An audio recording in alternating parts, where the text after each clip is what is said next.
Kaixo, Garbina Iriarte naiz, Tolosaldea Lanbide-Heziketako irakaslea. Bideo honetan 6. esparrua landuko dut, ikasleen gaitasun digitalen sustatzea, ikasleen gaitasun digitalak eta adimen artifiziala. Konkretuki edukien sorrera nola egingo duen landuko dugu. Askotan edukik sortzerako garaien, esan beharradako duguna da, horritxuri batetik enaztea oso zaila egiten zaigula, eta adimen artifiziala nik usteet bidelagun hartu behar deula, eta horri dutxetik hasi beharrean, beraien laguntza, ematen duen laguntza hartu, eta hortiken gure edukik sortzen hasi beharko genuke. Orduan, hasiko gea pixka eta hau dena esplikatzen nola egin behar den. Konkretuki, hartze baldin badeu adibidez Gemini, hemen galdetuko geniokena da informatikako ikaslea naiz eta infografia bat egin behar dut, 5 atal landu nahiko nituzke, gaia Suezia eta definizioa zergatik erabili Suezia, motak, konfigurazioa eta bentailak, atalak eduki beharko ditu. Emango ahal zenidake edukia modu laburrean.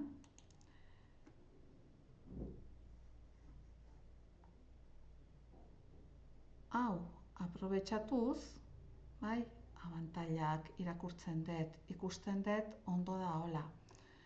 Konfigurazioa, ondo da ho. Motak, zergatia, zer da Suezia. Hau dena ja eukita, oain jungo ginekena da, adibidez, infografia bat sortzea. Infografia bat sortzeko jungo gea Canvara, Canva zabalduko deu, eta hartuko deuna da, behan plantilla-tatiken, hartuko deu plantilla bat. Plantilla hortan gure atalak jarriko iteu, titulo jarriko jau, eta guain, beak dauken infografia aprobetxatuz, beak dauken adimen artifiziala aprobetxatuz, ingo deuna da, testu bat sortu.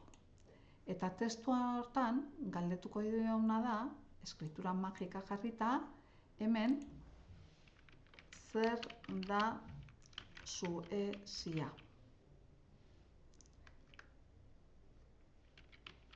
Esango ahal zenidake. Eta lehenagotik jartza balin behio informatikako ikaslea naizela.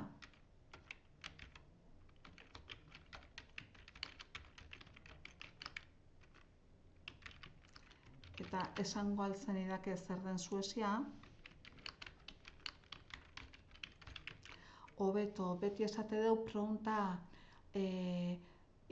testu ingurua jartza balin badeu, asko laguntzen digula. Kasu honetan testu ingurua jarri deu, eta esango jotena da generatzeko.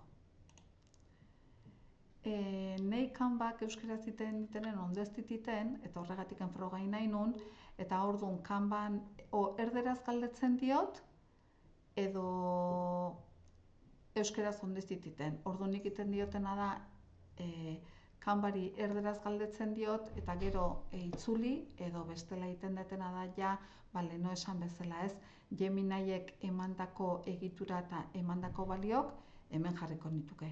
Orduan hain etorriko naiz Geminiea, eta hemen beak eman ditena hartuko nuke, eta hain etorriko naiz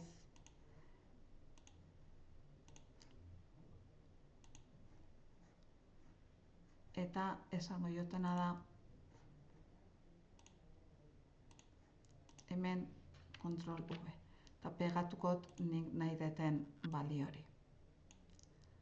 Hemen jarrikoet, hartukoet, letra mota txurin jarrikoet,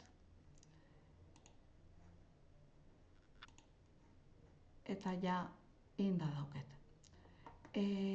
Gero, irudik sortzeko zer abilikoet, beak dauken multimediakoa, hemen emango jot eta esango jotena da, eskritura magika jarrita, esango jot,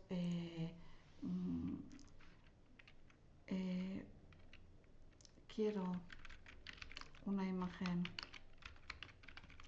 estilo, adibidez, minimalista de una red informática con un firewall.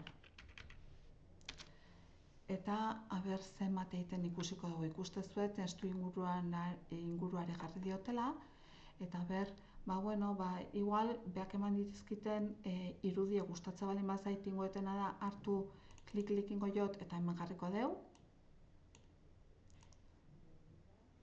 Adibidez.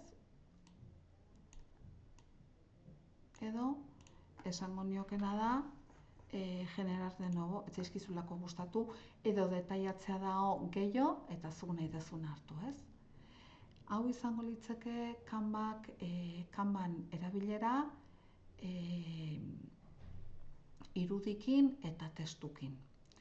Gero oain dazkeu beste erramienta asko, adibidez, mapa mentalak iteko, diagramak iteko.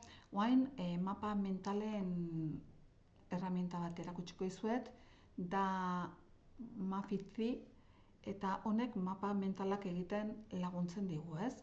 Eta orduan, gai berdinekin jarraituz, hemen escribe un mapa mental con conceptos de firewall informático, definición, utilidad, distintos tipos y más contenidos que puedas tú darnos, ez?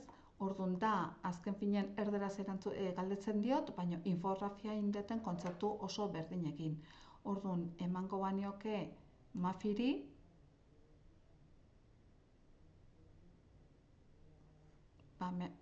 ikusten duzue, mapa mentala inditela, ez?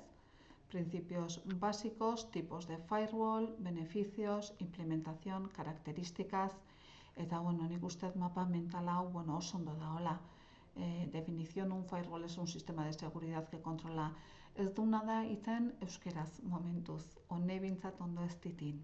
Eta orduan mapa mentalak egiteko ikusten duzue, ze erramienta errexak dazkeun, ez?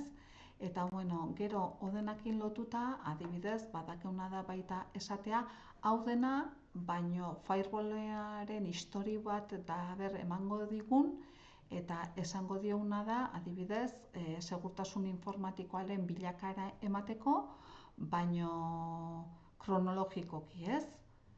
Ja, nola izan da behan historie. Hortako erabiliko deu chatdiagram.com, eta hemen, oain aldatuz pixkat, jungo gea H-era, eta H-en Copilota erabiliko deu, eta Copilotan, adibidez, hemen galdetuko diotena da, informatikako irakaslea, zuen kasuan ikaslea naiz, eta segurtasun informatikoaren evoluzioa nola izan den eman behar jakin nahi dut, egingo altzen idake mesedez, eta beak hemen egiten duna da, guk esandakoa, ez, evoluzioa zein dan. Evoluzioa hau ikusten dugu, ondo dao, baina igual formatua guk ez du nahi formatu hontan, baizik eta plain test formatuan, zergatiken gero formatu hau pasako deulako gure diagramara, ez? Orduan, formatua hartzen dugu, ematen diguna da, hartzen dugu, edo hau kopiatzen dugu, eta oain, noa pasako dugu? Pasako dugu berriro, hemen chat diagramara. Hemen jartzen diegu, pegarriten dugu, hemen jartzen dugu, pegarriten dugu, eta jabeak emango diguna da diagrama bat. Orduan, diagrama hau gero ere edozein lanetan itxastea dakeu. Orduan, ikustezue, 3 erramienta ezberdin eman ditut, eta gero ohikotasunen erabiltzen diteun adimen artifizialako erramientak erabiliteu, Gemini, ChatGPT, Copilot, eta horrez gain erabili deuna da Canvako adimen artifiziala, Mapfizzi eta ChatDiagram. Orduan, bueno, beraz, esango nuke betire informatikako irakaslea izanik, erramientak erabiltzea ondo dago, baina erramientak beti bidelagun hartu behar diteula. Erabilera kritikoa eta ematen diguen emaitza hausnartu eta betire bidelagun erabili. Eta ez kontzeptuk hartu, kopiar eta pegarriteko. Mila esker.